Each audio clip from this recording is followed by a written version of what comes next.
nadbiskupe Mate, predajem ti ovaj štap, znak pastirske službe koju si primio. Pazi na svekoliko stado koje ti je Gospodin ovom službom povjerio, da ravnaš crkvom Božjom koja je u Riječkoj nadbiskupiji.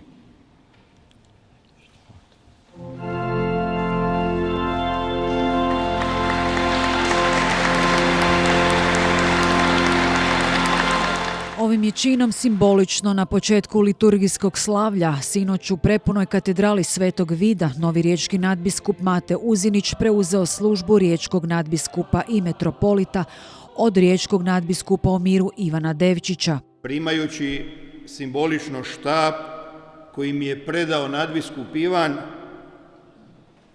primio sam i poslanje, a s njim i obvezu nastaviti ondje gdje on stao, kao što je i on nastavio ondje gdje su stali naši prethodnici.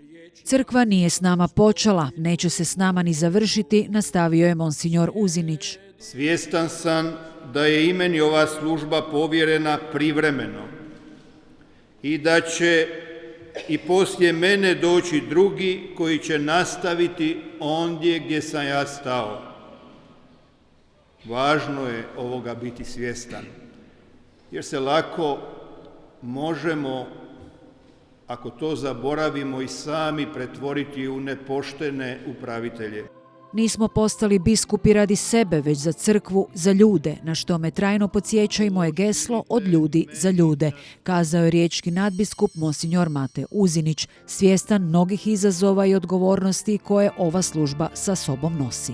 Rijeka je moderan i sekularan grad koji nas, katolike kršćane, izaziva i poziva da svoje kršćanstvo živimo i svjedočimo autentično, bez nametanja, ali ustrajno, njegujući dijalog sa svim stanovnicima ovoga grada i ovog područja.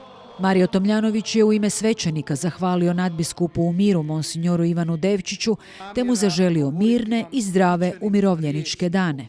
Nadbiskupa Matu Uzinića pozvao je da svećenike ohrabruje i pomaže. Vi niste čovjek koji na sebe stavlja masku i glumi evanđelje. Vi ste čovjek situacije koji u svakom trenutku želi pokazati Isusovo lice onima kojima ide u susret. To i nas, svećenike, motivira. Budite nam u tome i dalje na pomoć. Riječki nadbiskup Mate Uzinić zahvalio je svima na lijepim željama. Nije baš lako, ali nema nam druge nego doista biti sveti. Pomozimo na tom putu jedni drugima, zaključuje monsignor Mate Uzinić.